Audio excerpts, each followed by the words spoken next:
મહારાજનું સપનું રોડાયું। જે સપનું મહારાજે જોયું હતું કે વિદ્યાર્થીઓ ઘર આંગણે શિક્ષણ મેળવે એ સપનું રોડાયું। સ્થાનિક વિદ્યાર્થીઓની બેઠકના ઘટાડાના વીસીના નિર્ણયથી સ્થાનિક વિદ્યાર્થીઓ ઘર આંગણે શિક્ષણ મેળવવાનું મહારાજનું સપનું રોડાયું અને રાજ્ય અને શહેરોના વિદ્યાર્થીઓના અનામતની જોગવાઈના કારણે સ્થાનિક વિદ્યાર્થીઓ પ્રવેશથી વંચિત। ઓબીસી વિદ્યાર્થીઓને 34%એ પ્રવેશ, જનરલ કેટેગરીના વિદ્યાર્થીઓને 75%એ પણ રજળપાટ।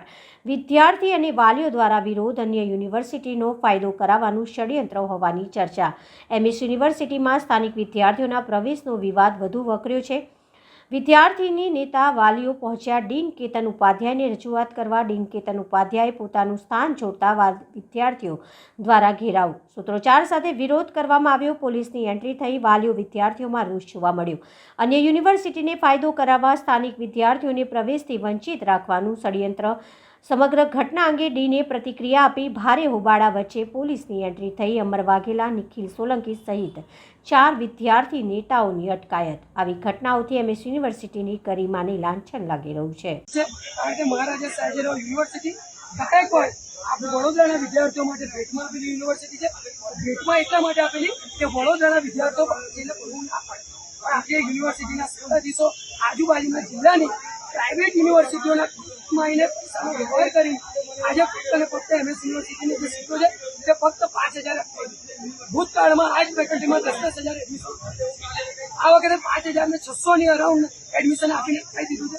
આનું એક જ કારણ હોઈ શકે કે આજુબાજુની યુનિવર્સિટી સાથે આપણી યુનિવર્સિટીના સત્તાધીશોની ભેળસેળ છે, પૈસાનો વ્યવહાર થઈ રહ્યો છે, વિદ્યાર્થીઓનું વહી થઈ રહ્યું છે।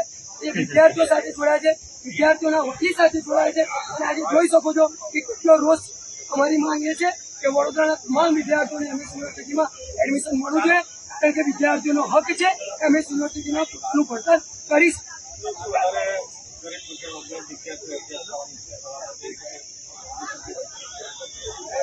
અભ્યાસ એમએસ યુનિવર્સિટી ઓછા અભ્યાસમાં ભણી શકે।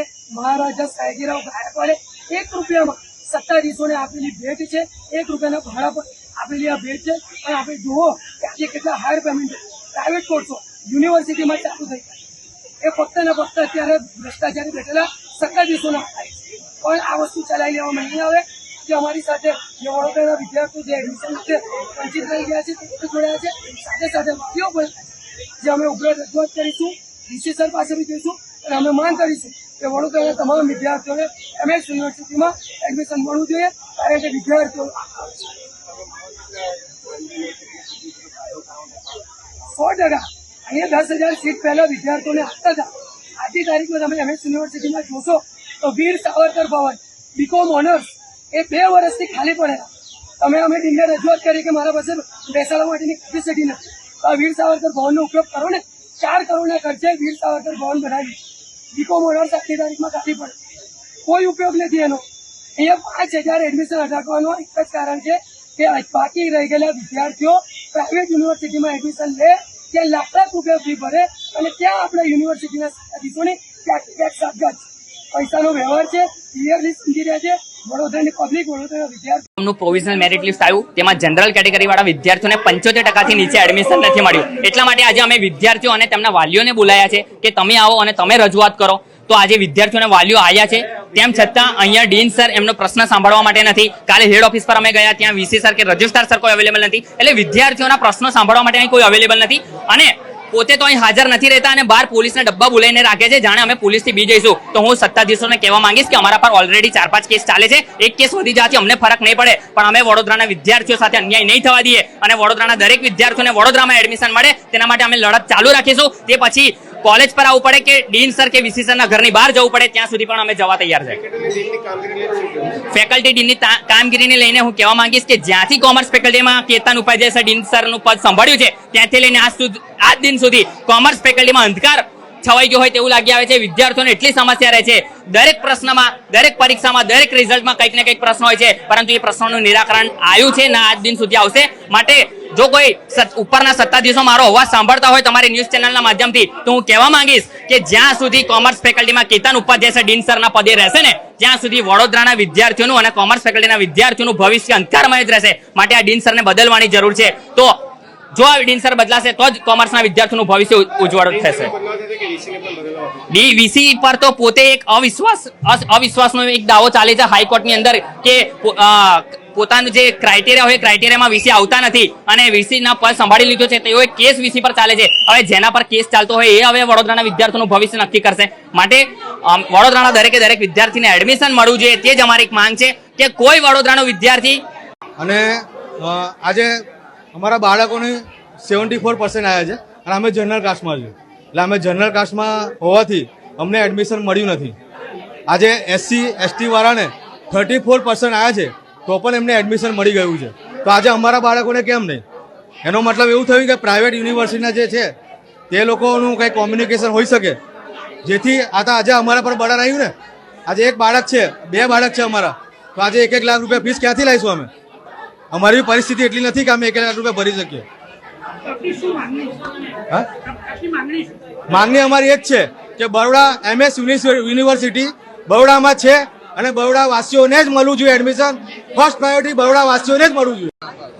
ટોટલ ઇન્ટેક કેપેસિટી 5852 છે, જેમાંથી 70% સીટ આપણે વડોદરા અને વડોદરા ડિસ્ટ્રિક્ટના છોકરાઓને આપી છે. 30% સીટ વડોદરાની બહારના ગુજરાતની બહારના વિદ્યાર્થીઓને આપી છે. એકદમ ગવર્મેન્ટ ઓફ ગુજરાતની જે ગાઈડલાઈન છે રિઝર્વેશન પોલિસી એ પ્રમાણે એડમિશન કરવામાં આવ્યા છે.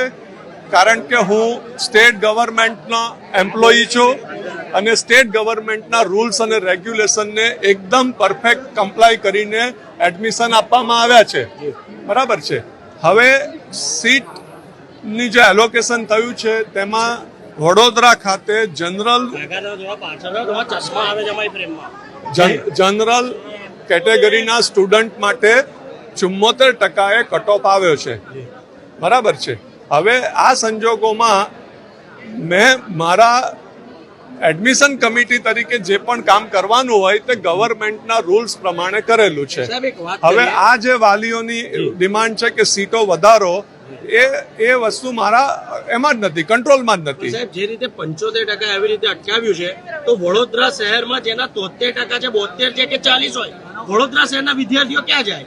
આજુબાજુની યુનિવર્સિટીમાં લાખો રૂપિયા ખર્ચીને ક્યાં જવાનું? વડોદરા શહેરના વિદ્યાર્થીઓ અમારા જ વિદ્યાર્થીઓ છે, પરંતુ મારી પાસે સીટ, મેન પાવર અને ઇન્ફ્રાસ્ટ્રક્ચરની લિમિટેશન પણ જોવાની ને ભાઈ. તો તમે એવું માનો છો કે આ બધા વિદ્યાર્થીઓએ વીસી પાસે જવું જોઈએ કદાચ બધે? પછી ભાજપ જોડે જવું જોઈએ? વાઇસ ચાન્સેલર સાહેબ તો મારી ઓથોરિટી છે, પરંતુ મારા કંટ્રોલમાં, મારા અખતિયારમાં જે સ્ટેટમેન્ટ આપવાનું છે આ વસ્તુ મારી પાસે અત્યારેનો કોઈ કંટ્રોલમાં જ નથી. સાહેબ, જે રીતે 75% એવી રીતે અટકાવ્યું છે તો વડોદરા શહેરમાં જેના 73% છે, 72 છે કે 40 હોય, વડોદરા શહેરના વિદ્યાર્થીઓ ક્યાં જાય? આજુબાજુની યુનિવર્સિટીમાં લાખો રૂપિયા ખર્ચીને ક્યાં જવાનું? વડોદરા શહેરના વિદ્યાર્થીઓ અમારા જ વિદ્યાર્થીઓ છે, પરંતુ મારી પાસે સીટ, મેન પાવર અને ઇન્ફ્રાસ્ટ્રક્ચરની લિમિટેશન પણ જોવાની ને ભાઈ. તો તમે એવું માનો છો કે આ બધા વિદ્યાર્થીઓએ વીસી પાસે જવું જોઈએ કદાચ બધે? પછી ભાજપ જોડે જવું જોઈએ? વાઇસ ચાન્સેલર સાહેબ તો મારી ઓથોરિટી છે, પરંતુ મારા કંટ્રોલમાં, મારા અખતિયારમાં જે સ્ટેટમેન્ટ આપવાનું છે આ વસ્તુ મારી પાસે અત્યારેનો કોઈ જવાબ જ નથી. EWS વાળા 34% વાળા વિદ્યાર્થીઓને પણ મળ્યું છે, તો આ 75% વાળા કેમ રહે? 34% કેમ? પણ હું એ જ કહું છું કે રિઝર્વ કેટેગરીના બધા જ વિદ્યાર્થીઓનો સમાવેશ થઈ ગયો છે. રિઝર્વ, કારણ કે મારે સૌથી પહેલા મહત્વ ગવર્મેન્ટની ગાઈડલાઈનને આપવું પડે અને રિઝર્વ કેટેગરીના બધા જ વિદ્યાર્થીઓનો સમાવેશ થઈ ગયો છે, જે મારે કાયદાસર રીતે કરવો પડે. સાહેબ, આટલા બધા એડમિશન છે એટલે કદાચ આપણને જગ્યા ઓછી પડે છે એવું છે? જગ્યા ઓછી પડે છે. વીર સાવરકર ભવન છે, બીકોમ ઓનર્સ, આ બધી તો વીર સાવરકર ભવન આપણે બીકોમ ઓનર્સ નામનો પ્રોગ્રામ શરૂ કરવા માટે લીધેલું. એ પ્રોગ્રામનું નામ બીકોમ ઓનર્સ છે. આ પ્રોગ્રામનું નામ પણ હવે નવા જમાનામાં બીકોમ ઓનર્સ થઈ ગયું. એટલે ત્યાં આવતી સાલથી એક નવો 200 સીટનો પ્રોગ્રામ શરૂ કરવાનો છે. એટલે એ જે જગ્યા છે તે બીજા, જેવી રીતે BBA નો પ્રોગ્રામ છે એવી રીતે બીકોમ ઓનર્સમાં પણ એક નવો 200 સીટનો પ્રોગ્રામ આવી રહ્યો છે. એટલે એ જગ્યા ત્યાંના માટે રાખી છે. વિદ્યાર્થીની સવારથી મૂંઝવણ છે. કર પ્રશ્ન બેટા, શું પ્રશ્ન છે? કર. સર, એ હતી સીટ હવે કેમ નથી? અને most corona important general caste વાળાને કોરોના વખતે હ્યુમેનિટેરિયન ગ્રાઉન્ડ પર યુનિવર્સિટીએ ડિસિઝન લીધેલું, પણ ત્યારબાદ હવે જે ગુજરાત ગવર્મેન્ટનું આપણે યુનિવર્સિટી એમાં જતી રહી તો એમાં અમને અમારી સીટ પૂછવામાં આવી, જે અમે 5,852 સીટ ગવર્મેન્ટમાં રજીસ્ટર કરાવી સાહેબ, છે. છેલ્લો સવાલ. પણ મારી પાસે બિલ્ડિંગનું જે ઇન્ફ્રાસ્ટ્રક્ચર છે, મેન પાવરનું જે ઇન્ફ્રાસ્ટ્રક્ચર છે એ પ્રમાણે 5,852 વાળા તમારા પાસેથી એમએસ વાળા પરથી હોપ રાખે છે કે અમને એમએસ માં મળી જશે પણ મારી કરવાની મારી કેપેસિટી પણ હોવી જોઈએ ને બેન. સર એક વાત તો એસએસસી ઓબીસી વાળાને કેવી રીતે મળી ગઈ, પછી જ્યારે તમારી આટલી એ સીટ છે તો કેમ જનરલ વાળાને નહીં મળી? એટલે આ બેન હવે એ જવાબ અઘરો છે. છેલ્લો સવાલ. વિદ્યાર્થીઓના વાલીઓ તમને મળવા આવ્યા, તમારે ફેકલ્ટીમાંથી કેમ ભાગી જવું પડ્યું? ભાગ્યા નથી ભાઈ. અત્યારે ગવર્મેન્ટ ઓફ ગુજરાતે આખું એડમિશન કરવાની બહુ એકદમ ટાઈટ ટાઈમલાઈન આપી છે. જો એ અમે ફૂલફિલ નહીં કરીએ તો અત્યારે જેટલા વિદ્યાર્થીઓને એડમિશન આપ્યું છે ને એ પણ ખોટકાઈ જશે. તમે જો મને આ મીટિંગમાં નહીં જવા દો, કારણ કે આ મીટિંગ મારે કરવાની છે, આ જે વાલીઓ વિદ્યાર્થીઓનું શું સાહેબ? પણ જેને અપાઈ ગયું છે તે આગળ નહીં ચાલે, કારણ કે આ તમારું વર્ષ આખું બગડી જવા દો. બેટા તમારું બેન આ ગેમ નથી. આમાં કોઈ